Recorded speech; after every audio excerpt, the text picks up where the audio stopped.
When you think about comfort food, this should definitely be one of the dishes you mention hands down. One pot chicken and vegetables that's packed with flavor. So if you want to learn how I do it, stay tuned and I'm going to show you exactly how I do it.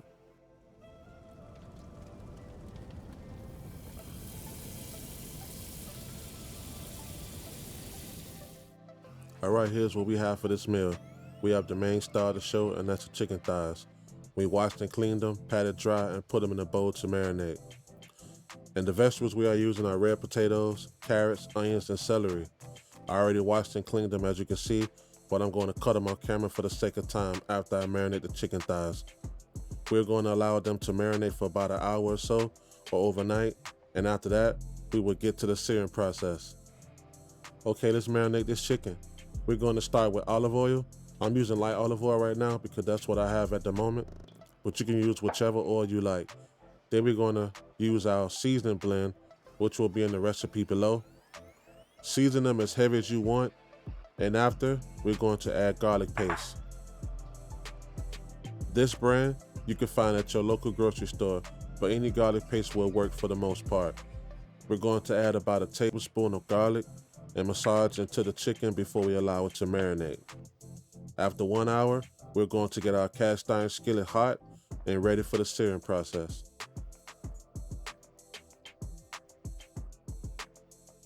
Alright, I'm adding 1 tablespoon of olive oil, and in goes the chicken thighs skin side down. If you're not using chicken with the skin on, you still want to sear them skin side down anyway for the best color results in my opinion.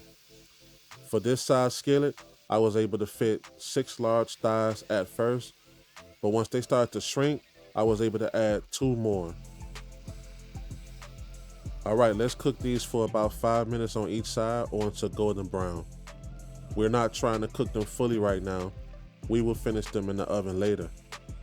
After that, we remove them from the skillet and then season our vegetables.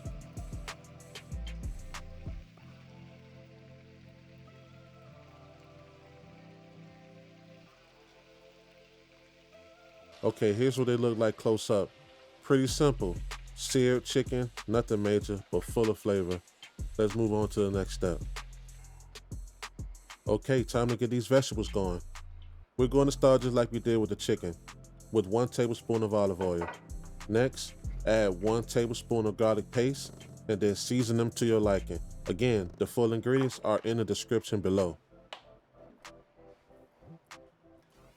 And once you fully season everything and get it all seasoned up to how you like it, go ahead and mix it thoroughly.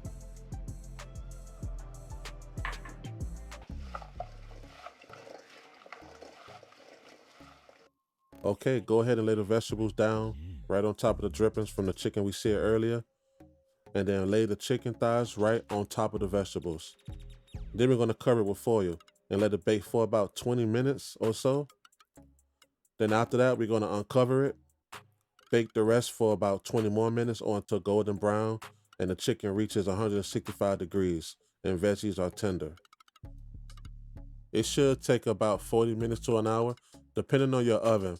For me, it took right about 40 minutes because I seared the chicken earlier already, so it didn't take long for me to get everything together. But 40 minutes in the oven, make sure your vegetables are tender, and make sure your chicken reaches 165 degrees before pulling and serving. 40 minutes later, we're here. The chicken is at 165 degrees, the vegetables are tender, everything is perfect. I'm satisfied with this for sure. Now go ahead and add your garnish. I usually use fresh parsley, but you can use whatever garnish you want to use.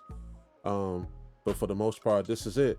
Very simple, inexpensive to make. You know, it's only a couple of ingredients, so it's not gonna take you too long. It's not gonna be a whole bunch of prep work. It's really easy to do.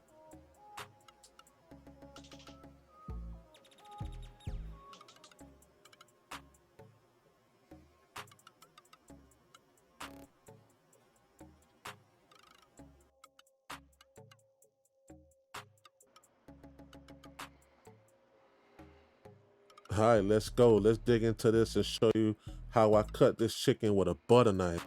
Yes, sir. This chicken was super tender. The vegetables were tender but not mushy. Everything was fully flavorful. Take a look at it. Man, you gotta try it, I'm telling you. But hey, thank you so much for watching. I really appreciate you. Give this recipe a try, and remember, the full recipe is below. Please subscribe, like, and comment. Follow us on this journey. And remember, this could be prepared for any season, any holiday. But again, since we in Thanksgiving season, this is definitely going to be one of the ones that's on my table for sure. But go ahead and let your family try this. Let me know in the comment section what you think about it later on. And boom, there you have it.